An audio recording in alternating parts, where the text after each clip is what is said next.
and welcome to FOOTYplus, powered by the Adelaide Crows. I'm Belinda Sloan, and today we're here at Adelaide Oval to bring you another show full of all things South Australian sport. So let's get into it. Coming up on this episode, take a sneak peek of what's in store for the Tour Down Under in 2019. People, when they see next year's race, will be pleasantly surprised by one significant change. And from reality TV star to AFL debutante, we catch up with Matt Eagles. Yeah, it's crazy. I heard the whole gather erupting and just everyone celebrating and getting around there. Thanks to the introduction of the AFL women's competition, female participation in footy has grown over the years, with women not only choosing to pull on the boots, but also turning to umpiring. And that's all thanks to wonderful role models like proud South Australian and AFL's first female field umpire, Eleni Glouftsisl.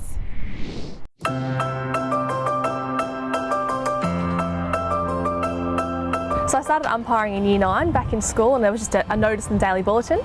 It was just for a basic umpires course, and I thought, I love footy, I love keeping fit, I'll give it a go. Eleni was soon umpiring her first game of football, a North Eastern Metro League under-8s match in 2006. 11 years later, she became the first woman field umpire in AFL history. You know, a dream come true. I never would have really ever thought that would be possible, and to now be umpiring in the AFL is just something I can't be more thankful for. There are now hundreds more women looking to follow in Eleni's footsteps, with the number of female umpires at grassroots level growing by 18% in the past year.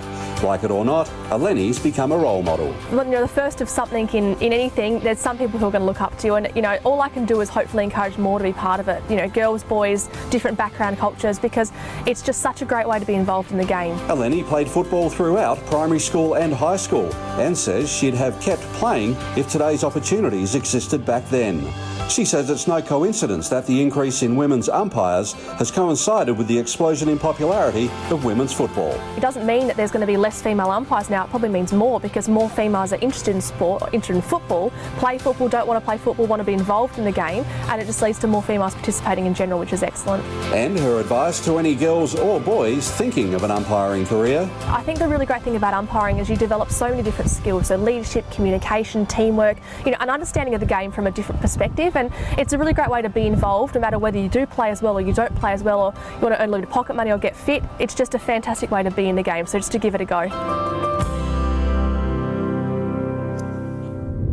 Speaking of umpiring, former Port Adelaide star David Royden is also making a name for himself in a different on-field role. Royden is one of the AFL's newest goal umpires, having learned his craft at a grassroots level. He's hoping his experience will help to recruit more goal umpires from multicultural and Indigenous backgrounds. Now here's Amos Gill with our next story, brought to you by Revolution Roofing.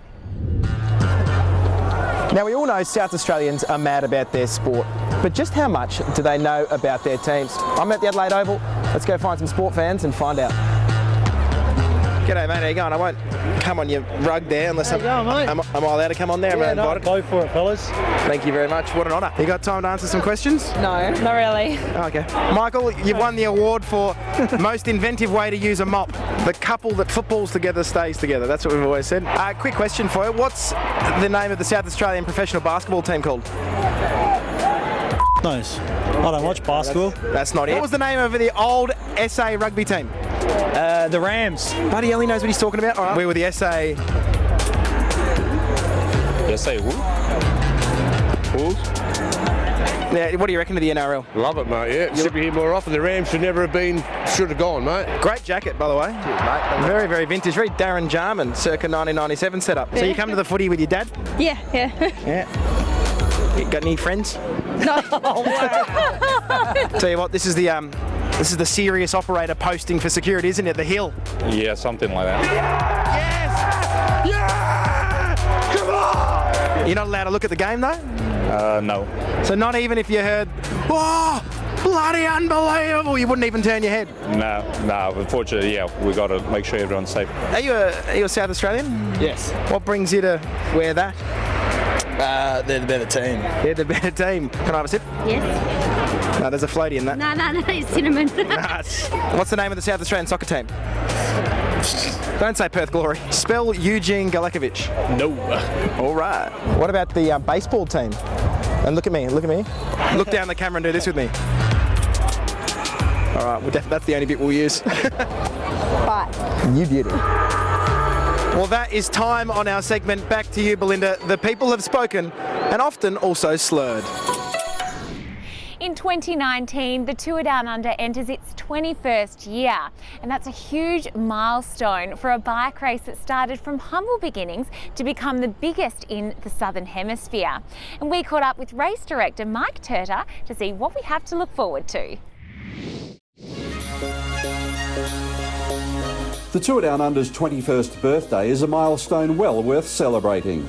But in truth, the race grew up long ago. Our objective was to get the race rated as highly as we could in a very short period. Riders were coming here and enjoying the experience, enjoying the race, going back to Europe and having good years because they started well in Adelaide, so it worked well for us. It meant the race earned World Tour status in 2008 and it's since become an essential component of the global cycling calendar. We've created a unique format and we can walk out the front door of the Hilton Hotel where the race is centralised, and within 10 kilometres you're in the open country on beautiful country roads. You can't do that in Melbourne, Sydney, Perth. You can't do it anywhere other than Adelaide. Earlier this year, Olympic gold medalist Turter was awarded the keys to the city for his cycling achievements and his stewardship of the tour. Whether it opens a few doors or not, we'll have to wait and see. But he's not one to rest on laurels. His reputation for innovation and change will be underlined when details of next year's race are released early next month. People, when they see next year's race, will be pleasantly surprised by one significant change that will put on the race a completely different complexion. It'll make the race completely different. He won't give much more away, but it seems riders and spectators will have some adjustments to make. It's a mix-up of the format that changes the possibilities for riders on the race, opens up possibilities, and in some cases closes off some. I think it'll go down really well, so it's a big change for the race. The nerves will be tingling now as they start to face up to the climb. But a 21st birthday is time to reflect, and while Turter has been rightly honoured for his contribution, he's keen to stress the Tour Down Under's success has been a South Australian team effort. So the presentation of the race, the management on the road with SAPOL and other stakeholders, the organisation about travel, hotel, food, all of these elements that make the race and the team's activities easier and more enjoyable. Turter is watching closely as the 105th Tour de France unfolds. He hopes the Tour Down Under will be around for that long too.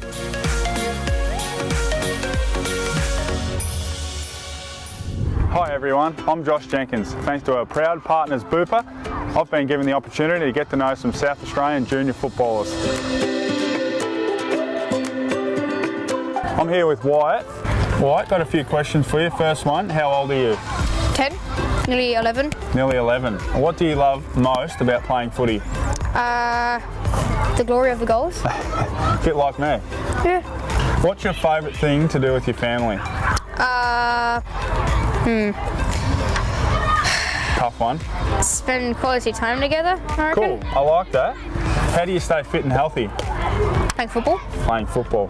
Well, Wyatt, thanks for having a chat with me. On behalf of the Adelaide Football Club and Bupa, got a special gift for you. Yeah. Signed footy. What do you say we go and have a kick? All right. Let's do it.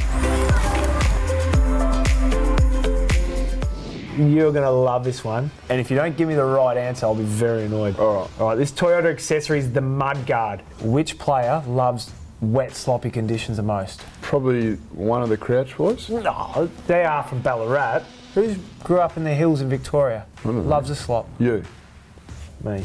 To see the full video and for more on Toyota's exclusive offer for Crows members, visit afc.com.au.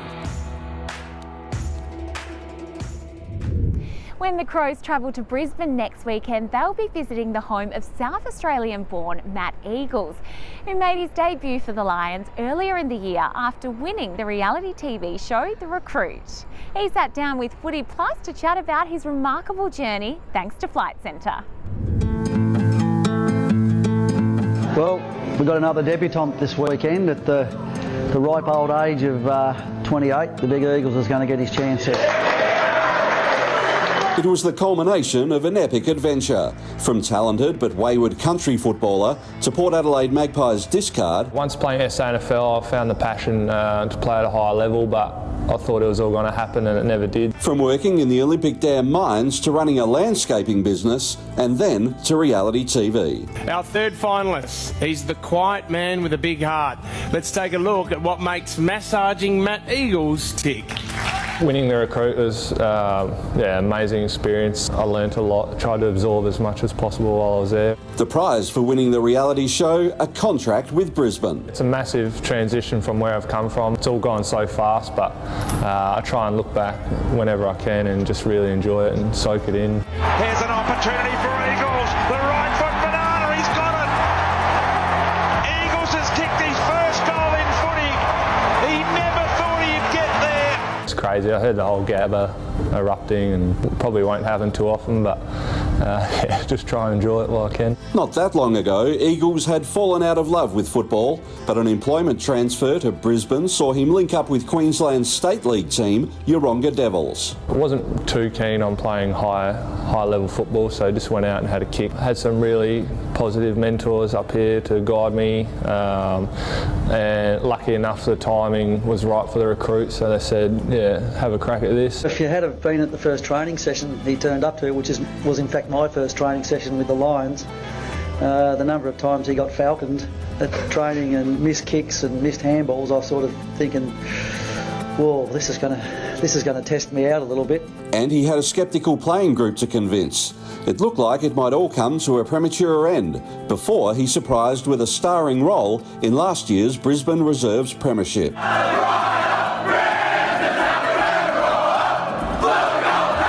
I took all the pressure off from worrying about contracts and worrying about having to play good, and just went out there, have fun with my mates. And the grand final was just electrifying. Like, it was such a great feeling being out there with my mates and playing good footy. It was enough to earn him another contract, and while a groin injury has prematurely ended his 2018 season, he might have done just enough to ensure the fairy tale continues next year.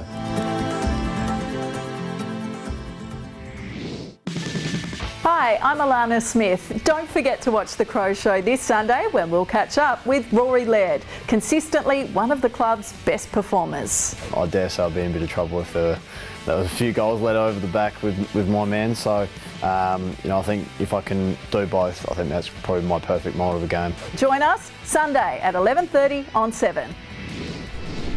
We hope you enjoyed the show. Don't forget to keep an eye out for us on Channel 7 and 7 Plus in the weeks ahead. Bye for now.